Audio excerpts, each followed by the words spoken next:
we have seen a lot of calls after the death of George Floyd in Minneapolis here for police reform. Some states taking the matters into their own hands before we're seeing reform on a national level. And for more on this, I want to bring on what's being done in one of those states. Discussion with Ohio's Attorney General Dave Yost joins us now on the show. Appreciate you taking the time to chat, sir. One of the things I want to dive into first is what options are on the table right now for you on the state level. When you look at what can be done, maybe ahead of the national schedule here, what in your mind needs to be done when you hear so many calls right now to defund the police? Well, understand that policing is fundamentally a local matter, not a federal matter. So most of the reforms, most of the action you're going to see is going to happen at the local level, at the state level. In Ohio, I talked yesterday with the mayor of the largest city in Ohio, the capital, Columbus, and henceforward, all lethal uses of force in his city are going to come to my office for investigation. We do more of these than anybody in the state. We're pretty accomplished at it. And that's going to guarantee an independent review. We'll be talking with the legislature about a law that actually prohibits the idea of a DIY investigation of use of lethal force. Yeah, and I just want to read one of your tweets recently on the idea of defunding the police and what can be done there. You had this to say. You said, quote, "There are predators in the world. When one is at my family's door, I do not want my 911 call to bring a social worker in a Prius. Better policing, yes. Defunding, no." Aside from the shot there, sir, at the Prius, when we look at what the calls are, what would you say to people who would hear something like that and maybe say, I'm not sure you understand the thinking behind defunding the police to shift those resources into mental health, into education reform, to make sure that maybe in a case like that, someone wouldn't be trying to break into your house? And aside from using one example like that, when you think about systemic reform, what would you say to the idea of maybe shifting resources around away from police? Well, certainly having additional skills in place in public safety work is worthwhile. In Columbus, where I happen to live, they've got crisis response teams that are a social worker or mental health worker teamed up with a police officer, and they have a different kind of response. And there's a bunch of calls like that. But the problem, I'm going to push back a little bit. Everybody wants to say, well, we're not talking about defunding the police. We're talking about resource shift. Well, no, it's defund the police is the hashtag. And the president of Minneapolis City Council, she envisions a police-free future. So I'm not going to let people recast this argument. There is no police-free future until evil is completely eradicated from the world. And after thousands of years of recorded human history, we still haven't figured out how to do that. So reform, yes. Smarter policing, absolutely. But a police-free future, I don't see it. Hi, Attorney General, it's Kristin here. So I understand what you're saying, that defund the police might be not the best hashtag. But speaking about the city of Columbus, I kind of just went in and looked up some stats. So the Columbus police have an operating budget of $360 million. That's for 1,800 sworn police officers. Contrast that to the school budget that has less than $950 million for 50,000 students. This year alone, the district in Columbus, the school's city district there, they had $9 million in budget cuts. At the same time, while the Department of Public Safety decided to increase their operating budget. I know what you're saying, that you can't have a police-free future, at least not, it seems, in Ohio, but is there not a way to do policing in a far more fiscally responsible and fiscally efficient way? I mean, looking across the board, Cincinnati Police Department, almost $152 million. That's 36% of the operating budget for that city. Cleveland, Ohio, their police department has $140 million budgets. These are enormous budgets in these cities, while other parts of the budgets are receiving cuts at the same time. How do you square that there? I square that because we elect those representatives to do precisely this kind of balancing.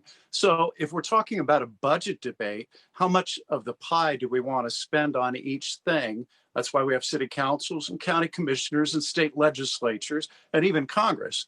Those are fair values, and they change over time.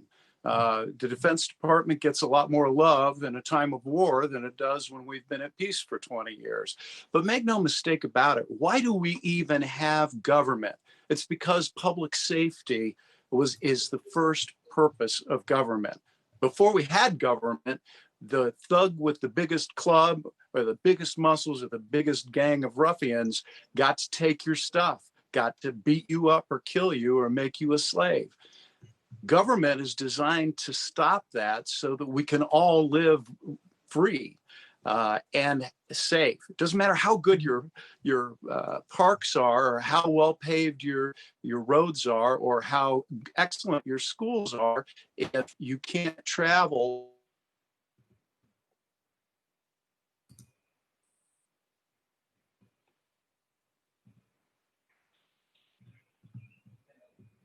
I think AG Yost might be frozen there. Kristin, I think the point that you're trying to make there is one that we've been talking about for a while here, especially when we look at the case of Camden, New Jersey, one we've been highlighting, in the way that they were able to cut costs per officer after disbanding their union police force and replacing it with a county force that was not unionized. One of the questions that I would pose to AG Yost, if we're able to reestablish that connection here, but definitely one of those points that we've been talking about in terms of costs and whether or not it does make sense to increase costs on those policing fronts relative to the education point you were just highlighting. Absolutely. And Zack, it's not just about how much is spent at police departments relative to how much these cities are spending for other things. You also have to consider that poor policing is, frankly, it's just expensive. I mean, if you do just a cursory Google search, you see wrongful death suits. Beaver Creek, Ohio had to spend $2 million to the family of Michael Crawford III in that wrongful death shooting in Walmart. In Fairfield, Ohio, the family of Caleb Surface was awarded $500,000. And these are small departments whose budgets aren't that large, that have to pay a large sums of money out to families whose children, whose fathers, sons, daughters, etc., were wrongfully killed by the police. So it seems that what is happening in Camden, New Jersey, as you were just mentioning earlier, is frankly a more financially responsible way of approaching policing. If you're trying to get bad police officers out and rethink use of force, all around it is much better financially. I would argue, I'm sure in a lot of other ways, just for your city or for your town.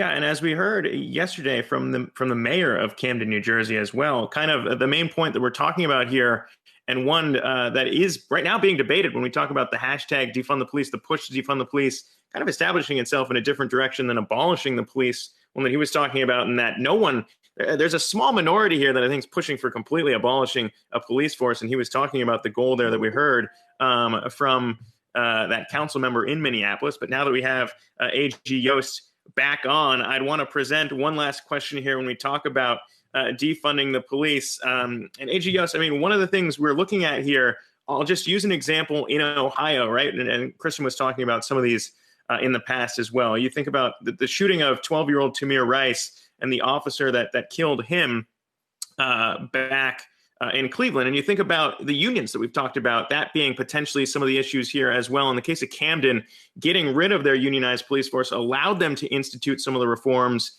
And the union there in Cleveland was actually pushing to reinstate that officer that killed Tamir Rice. I'd be curious to get your take on why unions have become so powerful, how it could lead to more unnecessary costs on the policing front, and potentially, in the case of Cleveland, why it might actually be even more problematic to institute those reforms if they're pushing for an officer that was implicated in such a case.